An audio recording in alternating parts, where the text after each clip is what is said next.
그럼 시작하지. 안녕, 우탁이다. 첼시에 정우성 닮은 꼴이 있다고 하면 믿나 혹시? 존잘 외모를 자랑하는 한국의 정우성, 스페인에는 페드로가 있다. 페드로가 누구냐고? 바르셀로나 시절 메시의 가장 충실한 파트너이자 메시와 신날도 새끼도 못해본 메이저 대회에서 우승컵을 모두 들어올린 세계에 딱 한 명인 선수이자 티에리 앙리, 다비드 비아, 알렉시스 산체스를 밀어내고 바르셀로나 주전 자리를 당당하게 차지한 정우성 닮은 꼴. 페드로, 당신이 궁금하다.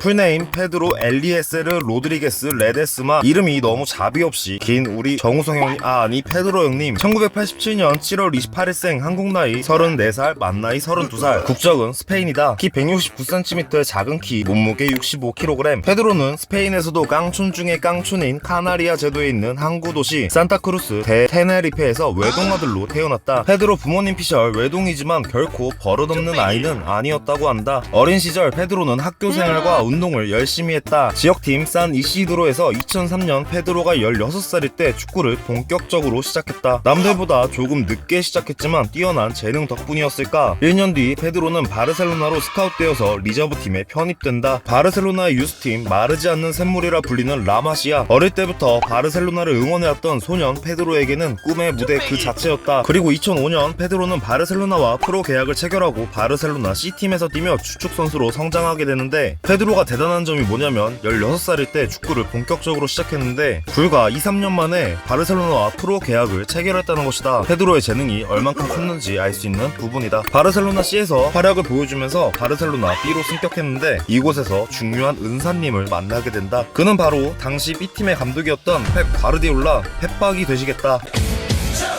과르디올라는 페드로를 지도했고 일찍이 재능을 알아챘다. 펩 과르디올라 감독은 당시 1군팀 감독이었던 레이카르트에게 페드로를 추천했다. 덕분에 페드로는 불과 20살에 1군 데뷔전을 가질 수 있었다. 그렇다 페드로는 바르셀로나 1군으로 정말 빠르게 올라간 것이다. 하지만 레이카르트는 페드로를 중용할 생각이 없어 보였다. 그저 형식적으로 페드로를 쓰는데 그쳤다. 그 결과 페드로는 고작 라리가 2경기 출전, 시간으로 따지면 단 7분 정도 경기에 뛸 수 있었다. 이대로 갔다면 페드로의 주전행은 물 건너 갔겠지만 0809 시즌 페드로의 은인이 또다시 나타난다. 모두들 예상했겠지만 펩 과르디올라 펩박이다. 과르디올라는 자리 잡고 있지 못하는 페드로에게 기회를 줬다. 페드로는 한 시즌 B팀에서 머문 뒤 0910 시즌부터 주전으로 활약하며 진정한 바르샤맨으로 거듭나게 된다. 눈여겨서 볼 점은 페드로는 이 시즌에 6개의 우승컵을 들어올렸고 모든 대회마다 한 골 이상 득점한 기록을 세운다. 이게 얼마나 대단한 것이냐면 리오넬 메시보다 페드로가 이 기록을 먼저 세웠기 때문이다. 참고로 메갓은 2011년에 똑같은 기록을 세울 수 있었다. 그리고 이 시즌에는 주전이었던 티에리 앙리를 벤치로 보내고 페드로가 주전 자리를 먹었다. 사실 이건 약간 어그로다.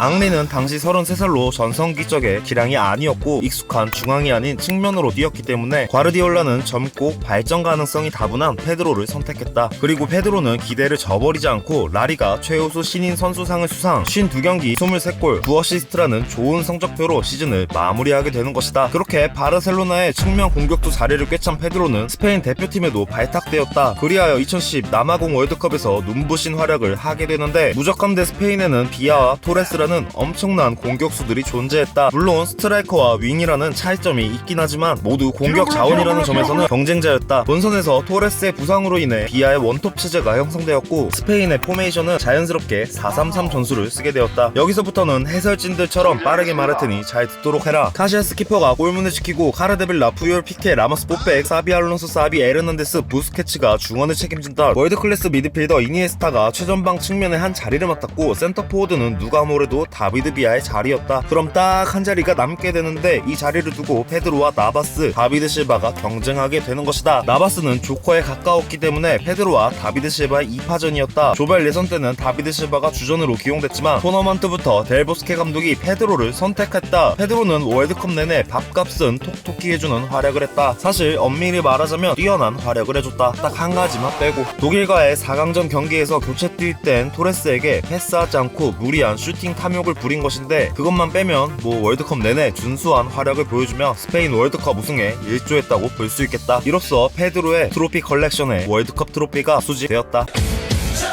월드컵 이후 1011 시즌은 페드로의 최전성기로 기아, 메시, 페드로, MVP 라인이라 불리며 눈부신 전성기를 선보였다. 그런데 페드로의 인지도는 굉장히 낮은 편인데 분명 잘하는데 너무너무 잘하는 선수인데 인지도와 네임드 클래스가 좀 낮은 편이다. 그래도 MVP 라인이 이끈 바르셀로나는 리그와 챔피언스 리그에서 압도적인 우승을 차지하며 더블을 달성하게 된다. 여기서도 페드로의 우승 트로피는 이적립 추가하게 된다. 하지만 페드로에게도 위기는 있었다. 바로 알렉시스 산체스가 바르셀로나로 이적했기 때문이다. 참고로 이때는 꺽자가 아니고 산왕으로 불린 산체스였다. 그렇게 페드로는 11-12 시즌과 12-13 시즌까지 주전 경쟁을 했다. 솔직히 처음에는 산체스에게 밀릴 것 같았는데 그거는 그냥 짠내에서 나오는 오판이었다. 좋은 활약으로 세계 정상급 윙어라는 것을 실력으로서 증명했다. 이건 좀 여담이지만 세계 최고의 윙어를 뽑으라고 하면 페드로를 뽑는 사람은 아무도 없다. 근데 솔직히 꾸준하게 바르셀로나와 국대에서 활약한 것을 생각해 본다면, 그리고 엘클라시코나 챔스 결승전 같은 큰 무대에서 결정적인 골을 잘 넣어주는 결정력이 있는 선수임을 감안한다면 누가 뭐라 해도 세계 최고급 윙어라고 할 수 있다. 모두들 기억하나 혹시? 엘클라시코에서 바르셀로나가 5대0 승리를 거둘 당시 크리스티아노 날강도 새끼가 과르디올라와 언쟁을 높이며 싸울 때 중재하려는 페드로를 무시하며 야 너 뭔데? 누구야? 하면서 페드로를 무시한 일도 있었다. 이 경기는 푸열이 라모스한테 싸다고 맞은 그 경기가 맞다. 하여튼 날강도 인성은 다시 봐도 추악하다. 아무튼 페드로는 스페인 국대에서 꾸준하게 선발되었고 유로 2012에서는 다비드 실바에게 주전 자리를 내줬지만 조커 자원으로서 중간중간 투입되어 스페인의 유로 2012 우승에 일조하게 된다. 이로써 유로 우승컵도 페드로의 컬렉션에 안착되었다. 페드로의 트로피 수집 능력은 정말 대단한 것 같다.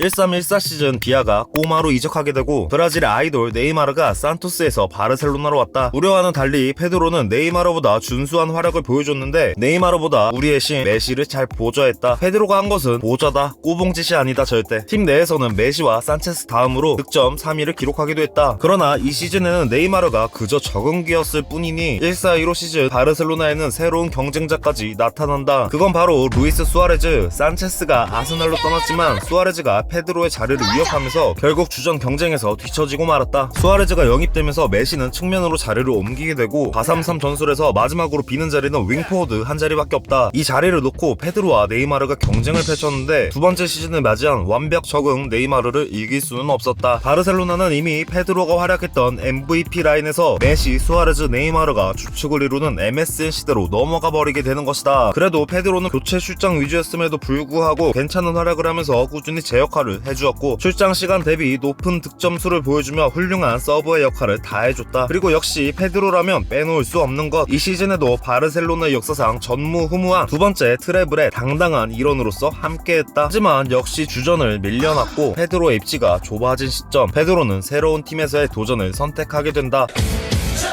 15-16 시즌 여름 이적 시장에서 맨유와 링크가 나고 있던 중 발데스의 설득과 파브레가스 그리고 무리뉴와의 통화 이후 페드로의 첼시행이 확정되었다. 그리하여 첼시의 일원으로서 시작된 15-16 시즌, 페드로의 데뷔전은 그 누구보다도 강렬 그 자체였다. 웨스트브롬전에서 한 골 한 도움을 기록하며 EPL에서 페드로라는 이름을 확실히 각인시켰고 첼시의 리그 첫 승을 안겨주었다. 그러나 첼시의 15-16 시즌 성적을 기억하는 이들이라면 모두들 알 것이다. 페드로는 필요한 양악은 해주었지만 부족한 피지컬의 문제와 수비력으로 모두가 기대하는 하드캐리, 그런 모습은 볼 수가 없었다. 심기일전한 16-17 시즌, 전 시즌의 부진을 딛는 성공적인 시즌으로 마무리하며 드디어 잉글랜드에서도 트로피 1 추가가 완성되었다. 리그 우승컵을 들어올리며 챔피언스 리그 진출에도 성공, 더할 나위 없는 좋은 시즌을 보냈다고 할 수 있겠다. 직전 시즌 첼시의 성적 폭망으로 인해서 바르셀로나가 그립다는 말을 종종 하긴 했지만 이 시즌부터 그런 말이 쏙 들어갔다. 17-18 시즌 프리시즌 아스날과의 경기 도중 다비드 오스피나와의 충돌로 인해 복합 골절상을 당했는데 이로 인해 쾌걸 조로 마스크를 쓰고 커뮤니티 쉴드에 출전했다. 전반적인 경기력은 좋았으나 후반 막판에 쓸데없는 거친 태클로 다이렉트 퇴장을 당했는데 그래도 그는 트로피 컬렉터다, 잊지 말자. 이 시즌에도 FA컵 우승컵을 들어올리면서 착실하게 트로피 정립을 성공했다. 그리고 우리의 파도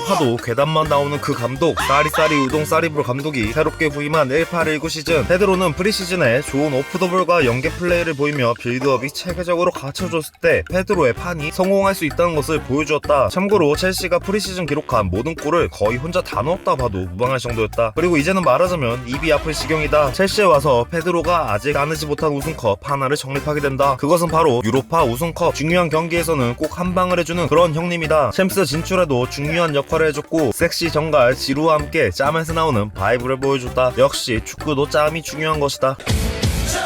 1920 시즌, 이제는 페드로가 떠날 때가 온 것 같다. 급격한 에이징컵으로 이제는 더 이상 예전의 페드로를 찾기 힘들어졌다. 미국 MSL 팀인 뉴욕시티와 라치오, 로마, 베티스 등 많은 곳들이 페드로를 노리고 있는 가운데 페드로의 다음 행선지는 과연 어디로 갈지 부탁이는 궁금하다. 자, 그럼 페드로를 정리해보자. 사실 페드로는 이거 하나면 정리 끝이다. 리그, FA컵, 슈퍼컵, 챔피언스리그, 유로파리그, 클럽 월드컵, 유로, 월드컵까지 클럽과 국대에서 들어올릴 수 있는 트로피란 트로피는 다 들어본 남자. 여기서 그치지 않고 챔피언스리그와 유로파리그 결승전에 모두 골을 기록한 첫 번째 남자. 트로피를 가지고 싶으면 그냥 가져버린 남자. 훌륭한 인성과 위닝 멘탈리티를 가지고 있는 남자. 전 세계 유일의 메시와 강날도도 못해본 메이저 대회 전관왕을 달성한 선수. 거기에 중요할 때 한 방이 정말 끝장나는 남자. 좌우를 가리지 않는 자유로운 양발잡이. 프레디 머큐리와 정우성을 닮은 남자. 그게 바로 너, 페드로 로드리게스다. 다음 그는 누구인가 영상은 첼시 안방마님 페트르 체으다. 시청해줘서 고맙다. 구독과 좋아요도 눌러주면 정말로 감사하겠다. 이상 우딱이었다. 우딱이 이거 지금 녹음하는데 너무 땀이 너무 많이 난다. 거의 사우나 온 것 같다. 더워 죽겠다. 난 더운 게 제일 싫다. 안녕.